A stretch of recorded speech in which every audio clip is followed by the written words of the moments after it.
response team to the helipad and can I have an ambulance trauma call to A&E recess? Yeah. Hit by a train? Hit by a train. A train? Yeah. Can I have the list charged to recess, please?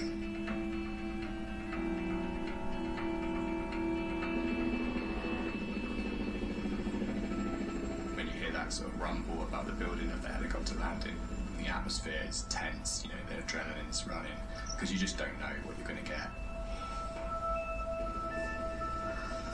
It kind of gives you a feeling that the patient's that's just a sort of next level up from your average trauma call. And it tells you that the mechanism of their trauma was very significant.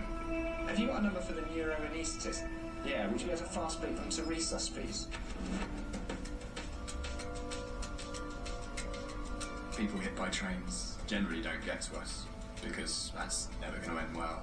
If you're hit by a car, it's a bad enough result. Hit by a bus, that's another thing. But hit by trains, yeah, that's right at the top of the list. You might as well just have a plane land on top of you because the chances of you surviving that are very, very rare.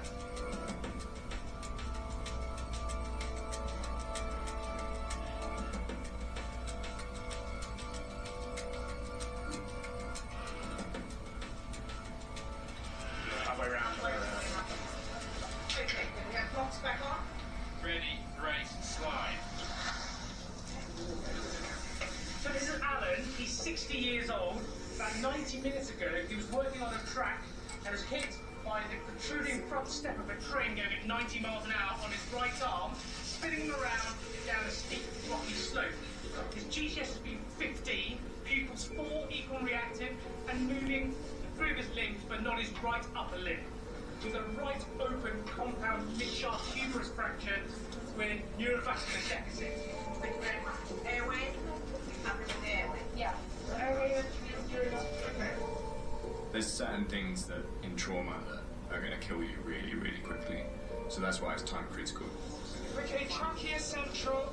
You have to be really on the ball to identify them because if you don't treat them immediately, then that patient will just die in front of you. Peter goes in, we can all step out and get the CT done. His left pupil is larger than his right. He's not on chronic contact. It's pretty grey See, it's and because it's very cold. it's just because he's shaking that much. We need to warm him up. Keeping people warm in trauma is one of the hardest things to do, and it's also one of the most important things to do. I think it's just too cold, isn't it? If you don't have that warmth, then your sort of outcomes further down the line are always very, very bad. What was he doing on the tracks? He working? He's working on the tracks. Blood pressure 153 on 105. It's never more present than in the emergency department how life is completely out of your control. And until you spend any sort of length of time in any A&E, you don't really appreciate how fragile it all is and how quickly it gets taken away.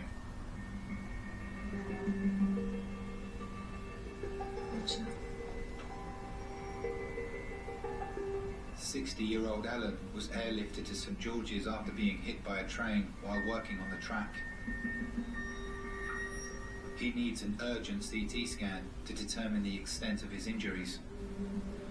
Breathe in and hold your breath.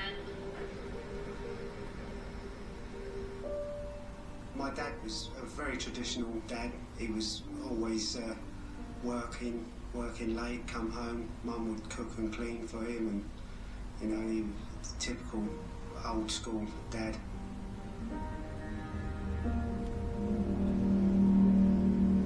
When I was younger, he was always at darts Monday nights, Super Leagues.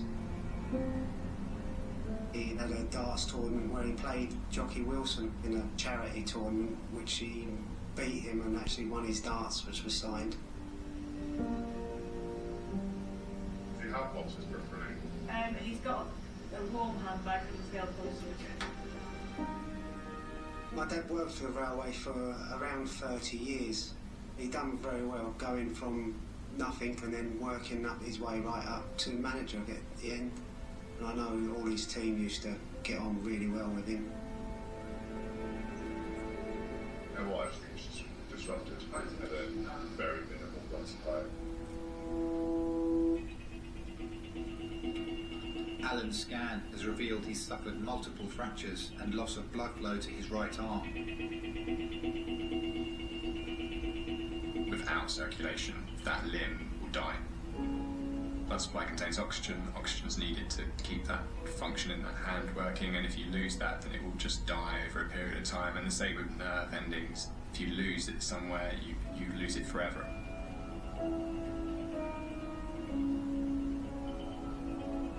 Alan's son Kevin has arrived from the scene of the accident 20 miles away.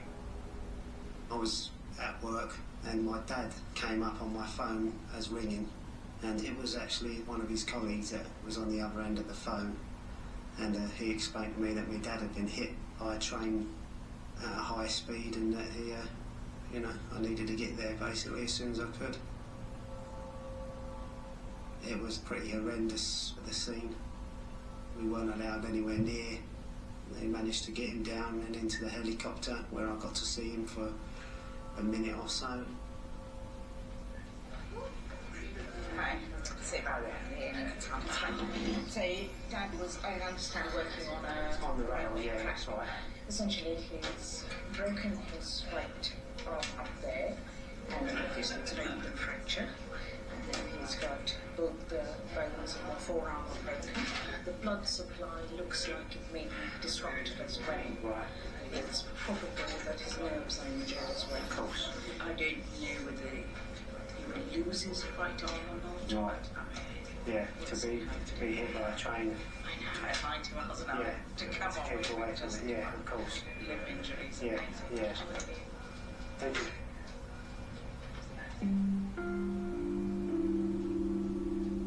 To plan an amputation is one thing, but to have it happen to you as a sudden traumatic event is something that people could spend the rest of their lives trying to come to terms with and accept, as well as the family around you having to come to terms with it.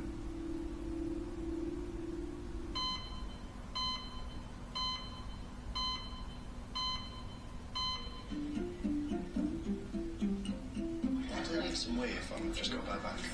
It is. Oh. Don't any more of this. You're eating it with your piss hand. I must have. Oh, you're touching it. Oh, come on, baby. 5-year-old William has been brought to St George's by his mum Amanda. Hiya. So my name's Ashley, I'm one of the doctors. Nice to meet you, William. So what's happened? I stuck a bead in my ear. A bead. Good idea, good idea. Should we have a little look, mister? Right, what I'm going to use is these little magic things which help me grab things, okay? Very gentle, won't hurt you, and I'm going to see if I can grab this bead. Alright? So if you lay nice over there... Is it sharp? No. Feel that, that's the end. Does that hurt? No, it doesn't, does it? But you won't just push it right in. No. And I think I can get it out if you keep really still. Darling, please try and keep still. Ow! Darling. Did it hurt, William? Will you let the doctor have one more go? So it's a horrible feeling. I've had him put him away before, and it's just like a peculiar sensation. But he's had a bead sitting in there 5 days, so he's probably getting a bit used to something while sitting in there. Bear with me, and I'll come back in a second, okay? Okay, thank you. If you let her have one more go, I'll take you for a big piece of cake or an ice cream or whatever you want. Darling, please. It hurts too much. I'm gonna have to, darling. I don't want it to come out. It's got to come out, darling. You can't live with a bead in your ear.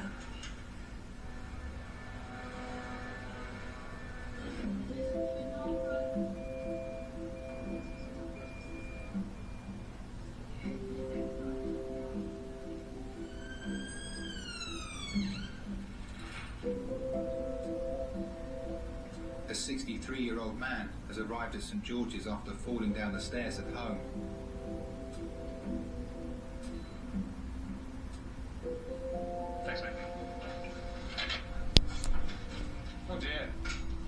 belong to you. So this is James, 62 years old. Yeah. He remembers feeling dizzy at the top of the stairs. Yeah. Went down, lights out. Woke up 7:30 this morning in a substantial amount of his own caked blood. Ex-partner came in about 5:45 this evening, saw the state of him, and all that. Complaining of some loss of strength in his arms, and there is a ETOA. Oh, okay. Forehead. Oh, okay. Some damage there.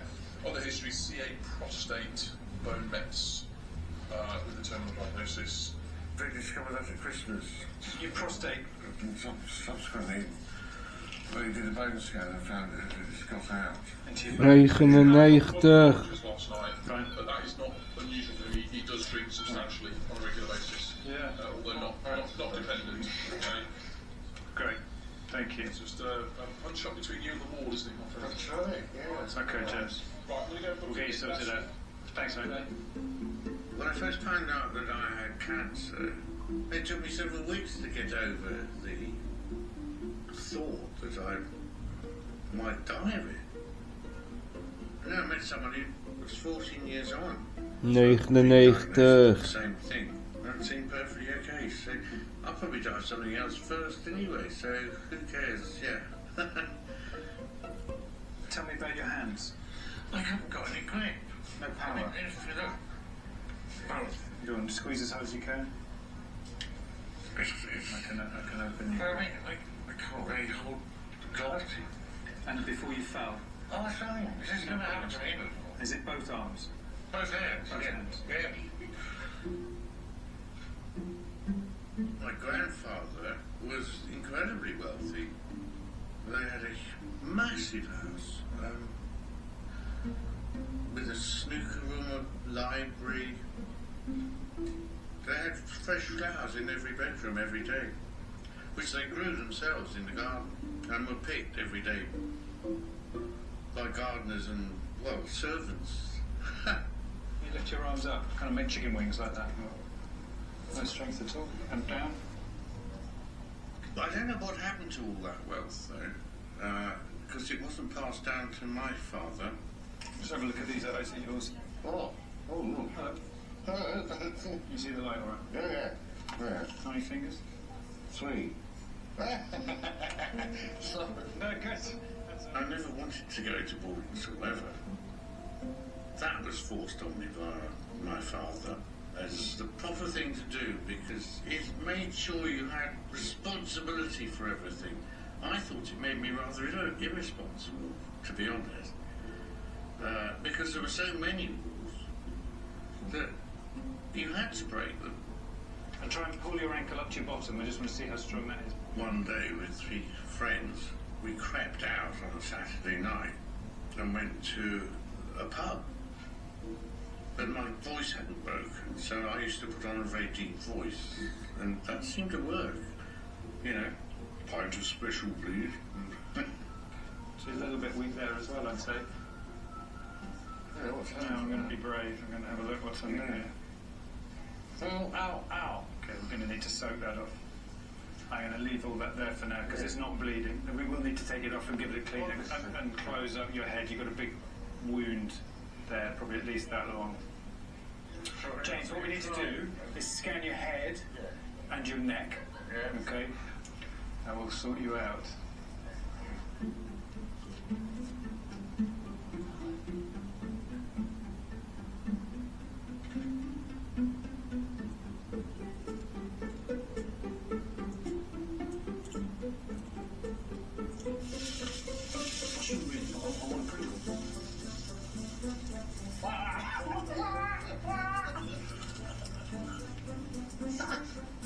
Do you know the first vending machine was created in Roman times? Was it? Yeah. Okay. And it was used. What used to come out of it? Holy water. Woo! I would have been around the wine one, so not the holy water one. I've just basically got the child down in paediatric A&E. He's got a white bead in his ear since Friday. It's obviously there. I mean, I can see it. He just let me have one go and then got quite distressed.